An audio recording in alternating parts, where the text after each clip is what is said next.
I guess I wanted to, we'll get into a little bit more about the details as we keep talking, but and Didi, I'm wondering, are there any, why is it important to you for us to really, for the East Bay Anti-Displacement Collective and maybe even the Black Cultural Zone, why is it important? Why are these ballot measures so important? And what do folks really, need to know about them?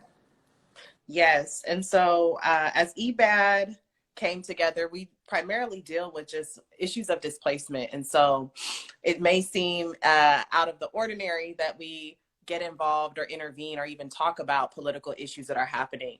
And so at the time, around 2018, we had some things that were going on, and in terms of housing displacement and new resources that were coming online and things we had to vote for and decide as a community that we wanted to happen, and decide whether these things were going to be worthwhile and figure out how to intervene and activate our community. And so the big thing for us was that there was a lot of policy things that were changing. There was a lot of things that came at the onset of COVID. And so if you all remember that whole craze around mail-in ballots and whether everyone should get a mail-in ballot or not, for some folks who had never used a mail-in ballot, filling that out was an issue. Making sure that they can get it into a drop box was another challenge. And so we wanted to be able to address those things and support folks in a neutral way, and really in a way that solves the problem.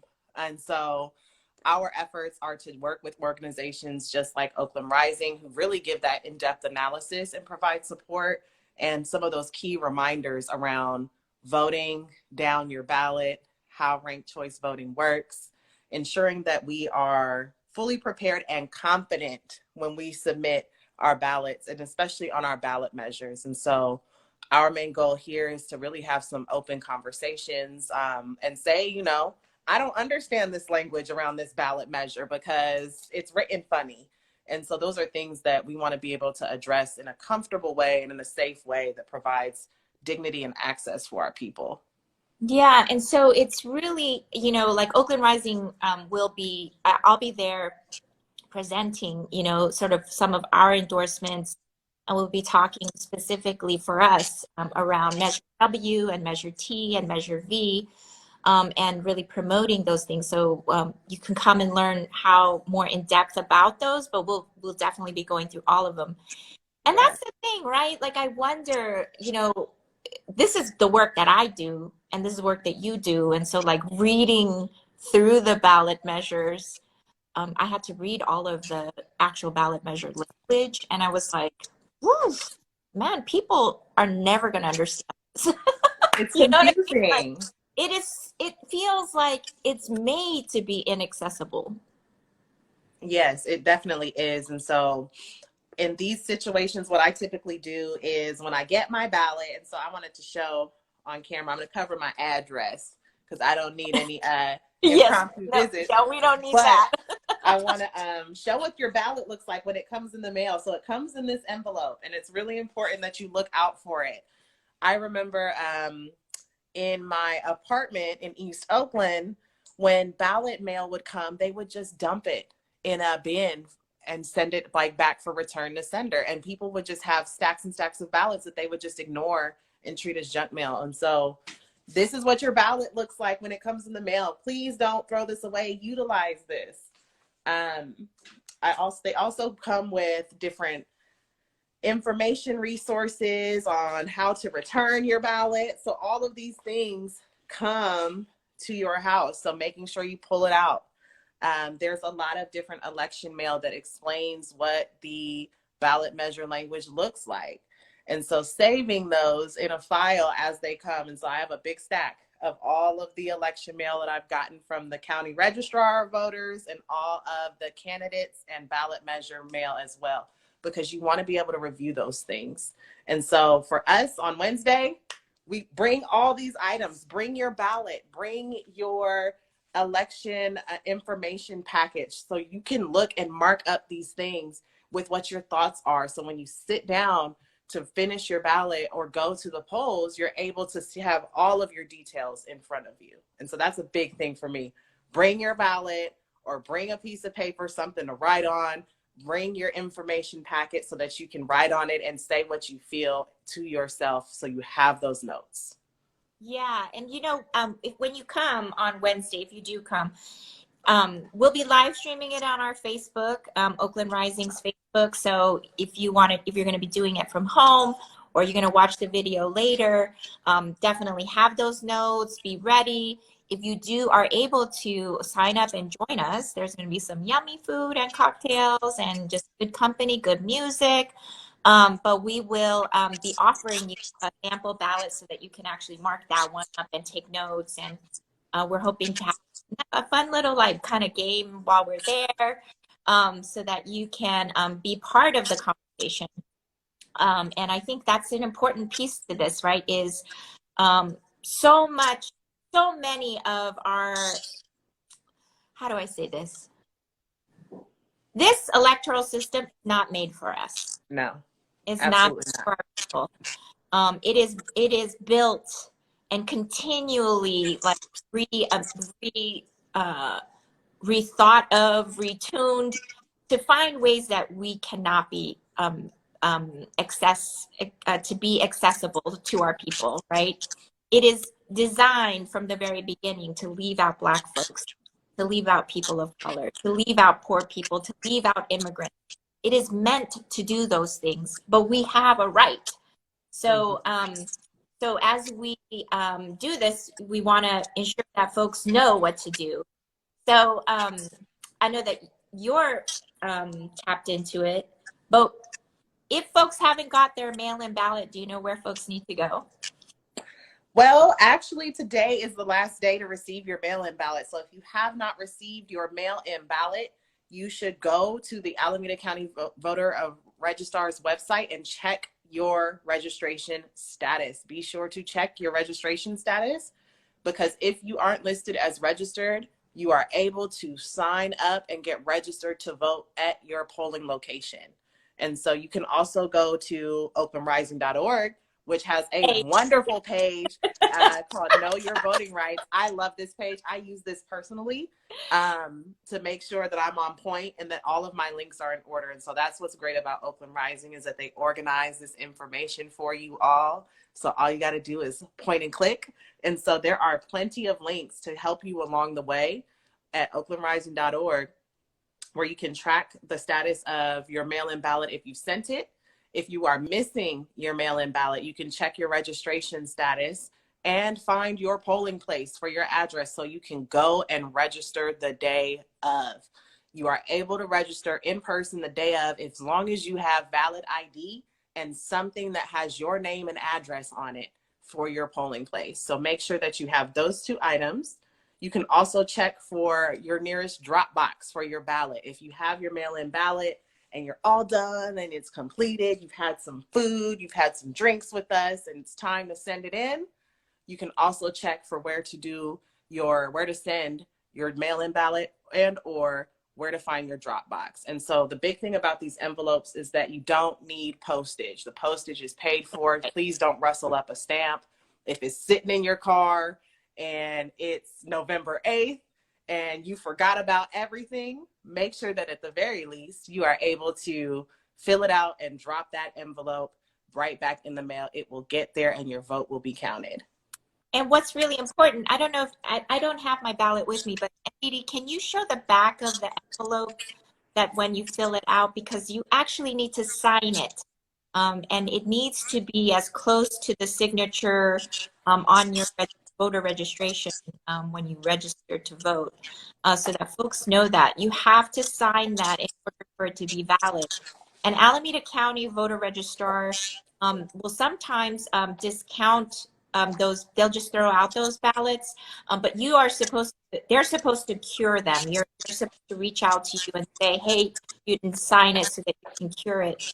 But that also might be lost somewhere in the universe. So make sure that you're signing it before you put it in the mail or drop it in the mail into one of those drop boxes. Sorry, I don't want to show anything pertinent. Yeah, just on the back side of the envelope. I think that's where you sign it. Here it is. Here we go. Ooh, all my address on here in so many places. But yes, right They're right there here. in that box. Yes, Yeah. so make sure you sign this. I also have, and I tell you, y'all, our county and our nation uses this really great paper. And so please take advantage and make sure that you get a good pen and a good pencil just in case when you go through to fill these out. I'm going to show our Alameda County portion of the ballot. And so this is what your ballot looks like once you unfold it. They also give you some instructions on how to return your ballot. And so they tell you how to fold it and all the good things. And so make sure that you hold on to these items. And they also have the paper versions of where to find your voting center in English and in Spanish. And so you have the full kit, and we will help you sort through these documents. We will show you what the right envelope is to send it back in. And so please bring them on Wednesday. And one thing that you all should know is that actually you don't need an ID to register to vote. You don't actually need an ID to vote because that has in the past been a barrier used, right? It has been one of those ways that they have used to restrict folks. Because there was a time when Black folks weren't actually given proper identification. Absolutely. And that is completely tied into our history. So one of the ways that they continue to try to block Black people and people of color from voting is by requiring an ID. And so there's a lot of folks who really worked hard to make that didn't happen. And so actually you don't need an ID here in Alameda County. If you are not qualified, your vote just won't be considered, right? Oh, okay. That is good to know. I remember when I started voting, having an ID was a big issue. And it was the pretty much sole reason I got one. I didn't really need one at the time, but it was the sole reason I got one was to ensure that I could vote. Now things have changed since then, thank goodness. Yeah. Where we have a little bit more access. And the other thing is that in Alameda County, you can vote anywhere. You can go to any voting location in Alameda County. You could drop your mail-in ballot to any polling location throughout the county. If you, for example, were like, yo, and so voting locations are open now until day of election, isn't just the day of any longer because mail-in ballots are much, now kind of the norm. Yes. So what folks don't realize is that in the June primary, well, let's start back. In 2020, remember when we were all in lockdown? Yeah. Voting was happening by mail, and it was like this big hoopla. Is everyone going to get a mail-in ballot? And suddenly everybody got a mail-in ballot. And there was a huge uptick in voting given the presidential election and everybody's desire to vote out Trump.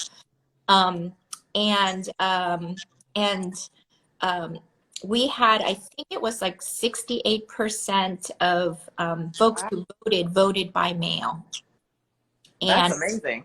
Yeah, I think then the other number was like, the actual vote in person was very low. I feel like it was within the 10% margin. But in the June election, primary election for this year, 38% of all registered voters voted in Alameda County. Only 1% of that voted in person. So now our voting locations are pretty empty. I was a vote in person girl. Oh, were you? I was why until did you decide COVID to vote hit. in person? Why did you decide to vote? When? Why?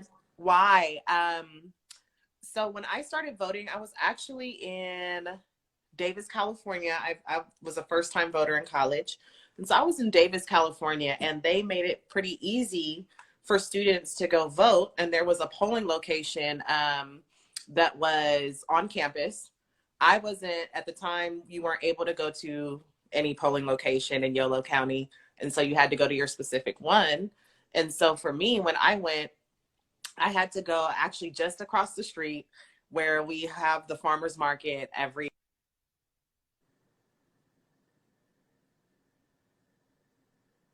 Oh, froze there. Oh, there you go. You had to go Okay. for just a second. You were saying the last thing you said was you had to go across the street to the farmers market.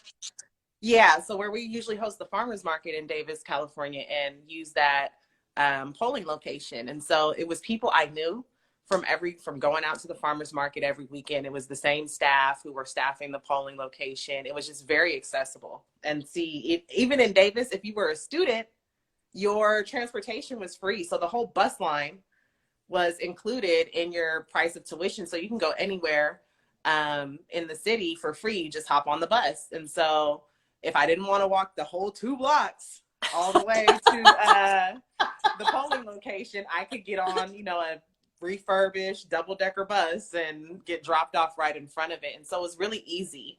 When I moved to Oakland, it was so hard for me to keep up with things like my polling location.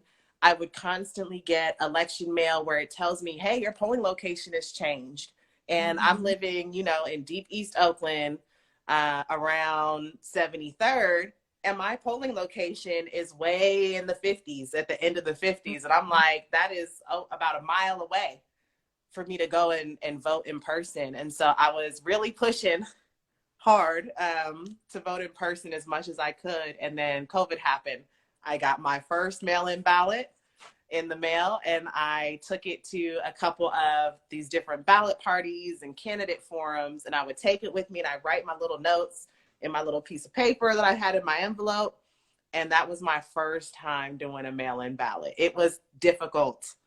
It was super hard. I felt like I was back in college where they had these really big Scantrons they would give us. They So would. yeah, we had some 8.5 by 11 Scantrons in college. And so I felt like I was back there doing homework and testing to get my voice heard. And so it was just a much different environment doing the mail-in ballots. And you're a little bit like, I'm a social person, so I was a little bit disconnected from the whole political process. And so I was usually the person who was out pushing for a specific ballot measure, doing community engagement and voter education on things. And I definitely felt like I missed out on a little bit of the social aspect of the political process under COVID. Which is why we decided to do one of the ballot parties, right? And I think that this is a way for us to step back. It's going to be a masked event. And like I said, we're asking, it's going to be at the Cape Horse Center. It's from 5 to 7 p.m. on Wednesday. Yes. Follow our social media so that you can get into the link in bio and go to Oakland Rising's event page so that you can find out about it. The one thing I wanted to mention too is that a lot of folks don't know that with Prop 17 in 2020, we gave the right to vote to formerly incarcerated folks. And so if you are formerly incarcerated, you now have the right to vote. Whether you're on probation, you're on parole, your right to vote has not been rescinded. It actually has now been reinstated. So you are a formerly incarcerated person, please go and register to vote because your vote really matters. And that the folks of California decided that this was something that was really important. So I think, there's thousands of people who are now have the right to vote. And I think in Alameda County, it's like 6,000 to 7,000 formerly incarcerated folks beautiful. Who now have the right to vote. So go register to vote. The other thing that's really important for folks to know is in Oakland, we have ranked choice voting. Yes. And we had a Monday Meals a few weeks ago where we talked about ranked choice voting. Right now, we used to only have 3 slots per seat, and now there are 5. 5 whole slots. 5. Yes, you get more options. More options, but remember, you do not need to fill all 5 out. Yes. So if you feel particularly strongly in opposition for a candidate, you might be better off leaving it blank. Say Just that one something to more think about. time. Let's say that one more time, Ndidi, because I Yeah. think folks So need to know if that. you are in strong opposition, you really don't like a candidate, you may be better off leaving that spot blank. So if there's 3 candidates that you're super gung-ho about and very excited for, put those 3 candidates in. If there's 2 that you really aren't with, don't write them down. It might save you a little bit more headache and make your other candidates do a little bit better. And so ranked choice voting is a double-edged sword. You got to make sure that you are clear about what you want out of your elected officials. That's right. That's right. And again, we have this on Oakland Rising, oaklandrising.org's webpage. Know your rights, voting rights, so that you know how to vote. And also go back and watch our IG live where we talk about mail-in ballot. Ranked choice voting, where I found out that for the first time that actually went from 3 to 5 slots. So make sure vote with your values, and if Yes. you have progressive values like Oakland Rising, that you know that you do not need to vote, you do not need to fill in all the slots. I'm wondering, Ndidi, are there any ballot measures that are on the ballot that you're really interested in? Absolutely. So the first thing that popped out for me was Measure W. Because Mm, I'm not from Oakland. When I first moved to Oakland, I was really surprised at the number of council meetings we had, the fact that there weren't things like term limits in place.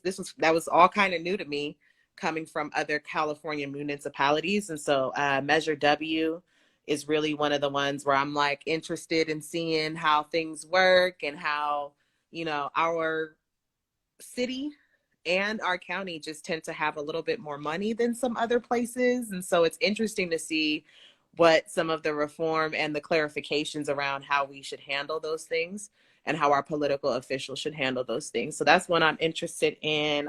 Measure X with the term limits, mhm. interested in seeing what that looks like. And anything housing. So Measure U, housing bond, definitely interested in seeing how we can ensure that these types of funding these buckets of funding continue to still exist. And so something that was monumental and that we didn't necessarily anticipate at the county level with Measure A1 was that it would be so impactful.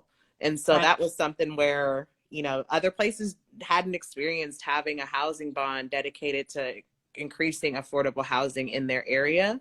And so that was something that I was like, that was one of the first things that really opened my political eyes on the ballot measures and voting down the ballot. Because when I tell you in college, I used to first just vote for the candidates and a couple of things that I was really strongly in opposition or acceptance of. And so, that Measure A1 made me go down the whole ballot for the first time. And Nice. so now I tap in every time there's something around affordable housing with the housing bond, because I've just seen how it's been impactful even so many years later. Because I think we're like 5 years into Measure A1 now, and Yep. seeing how we've had, ribbon cuttings and groundbreakings, and people are Right. living in the housing now. And so it's really important that we have these opportunities to build affordable housing. So anything housing, I'm going to be excited about. Yeah.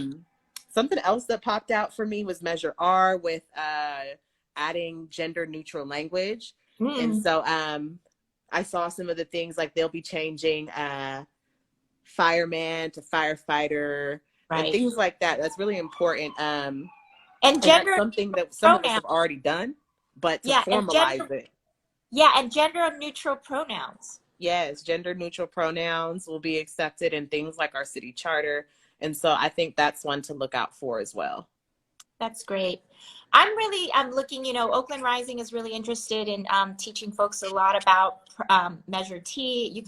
I don't know if you can see, maybe because of the lighting, but Yes. right there. Invest in our Oakland. This is the progressive business tax that, Nikki Fortunato Bass, our city council president, has worked really hard on bringing to the table, and that, Sheng Tao played a big role as council president council pro tem, had who helped to bring big business to the table and come up with a really strong compromise ballot measure. And so we're looking at really for the first time changing and modernizing our business tax structure here in Oakland, and it will be a progressive one. So the more you make, the more you pay, and so we're going to see our corporations here in Oakland who've been benefiting from being in Oakland be able to pay their fair share into our general fund. It will bring $20+ million into the Oakland General Fund. And so we're going to fight to make sure that that money goes towards parks and public works and all of the things that we know we need to keep our city safe and our families thriving in Oakland, and all our families thriving. So I'm really excited about that. I'm excited.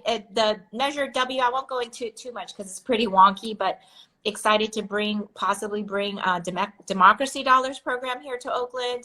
And you could catch any one of our old IG lives on that. But if you check out our ballot measure party on Wednesday, our ballot party, we're going to talk about it, and we'll talk about it in more in depth to see what that means for all of Oakland. And how big money is pouring into Oakland politics here, and it's impacting us. And so what are the ways that this is one of the ways that we can curb some of that and bring more electoral power to those living in the flatlands, and have us all really have a say in our elections. So you can also go check out, there's a bunch of events that are also happening with our sister organizations. So go check that out. I can't talk about them here because I have to keep those separate, but we're talking about all of those later this week as well. And so just excited about getting people out to vote, and letting folks know what it means to vote and what's impactful. I'm wondering, Ndidi, before we close out, why is it important to you? What's your story about voting? And Yes. I wonder what that means to you.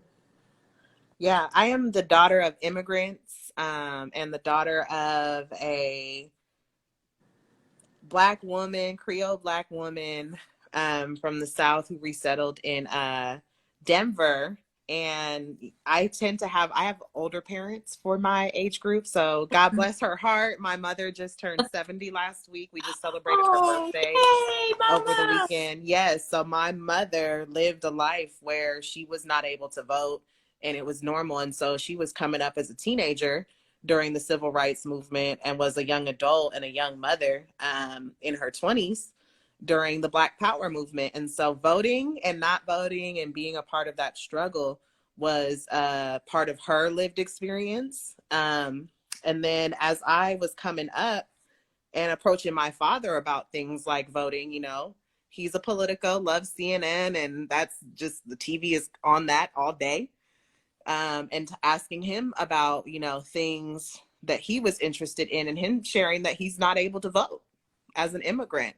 And at some point, having different forms of legal status and all of the challenges on being considered a voting member of our country. And so that was very difficult for him. And so I always knew that my vote was the vote for my family's subsistence, and keeping that legacy alive, and ensuring that, my mother did things to ensure that we can vote as Black people and as Black women. And so I have to keep those things going. And I've always been a radical little kid. I was the little kid talking about all of the Black leaders, and, how I was a Malcolm X baby and this, that, and the other. I was a very energetic child and really rooted in my Blackness. And so voting and continuing that legacy of people who lost their lives, who received bodily harm, who worked and dedicated their life to ensure that someone like me, little old me, can vote and share their opinion about things. And that for me, it's tantamount. I will always make sure that I stay Black, pay taxes, and vote. And so for me, it's going to be a lifelong thing. And I'm voting down the ballot now, all the way down the ballot. And so I am making sure I do my part. That's so important. The vote all the way down the ballot is really important. Don't just vote for your candidates, because the ballot measures are the policies that get implemented that really, and the some of those ballot measures that are coming through Oakland and the propositions at the state level are really important, because those are the actual policies that get implemented. So these are hard fought, hard won policies. And remember, like I came into this work, and sometimes I'll say out there in public, even though I do electoral work, that I didn't really believe in representative democracy for a very long time. I really believe that this system is rigged. It's meant to keep us out. It's meant to keep the powerful powerful. It is meant to marginalize continuously. But having done this work and actually seen the level of engagement and what people just want to know, people want to be involved, people want to actually have a say in the direction of their life and the direction of their city. And so voting is one way, just one way. It is not the only, but it is one way in which we can really be engaged. And so we can really build that power. So I hope that you all can make sure you're registered to vote, tell all your folks, tell all your formerly incarcerated family members and community members that can go and register to vote, because every vote counts, especially in the local stuff, especially in the local stuff. And so those are the things we feel every day. So join us. Yes, join us. Join Cheney Turner, Rashida Chase, Charles Reed on Wednesday at the Cape War Center, 5 to 7 p.m. Can't wait. I can't wait. It's going to be fun. I'm so excited about this. Yes, and shout out to all of my former debate partners who jumped in this live to see what's going on with me now. Still in the same boat. Love you all. Let's get ready to make some noise this election season. Let's keep our voices very strong and unapologetic. And so I'm happy to see y'all on Wednesday with some Kingston 11, some good music, some games, and just a time to relax and de-stress and get some things done.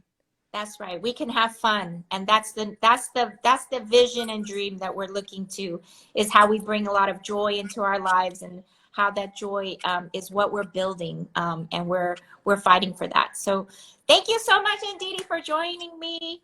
Go to oaklandrising.org to get to the Know Your Rights page. You can also donate oaklandrising.org/donate, because any funds that you are giving to us is going to the work that we're doing in building electoral power in the flatlands of Oakland. So appreciate you. Have a wonderful day. Go enjoy that salmon for lunch. And I'll see you on Wednesday. All right, y'all have a good one. Bye-bye. Bye.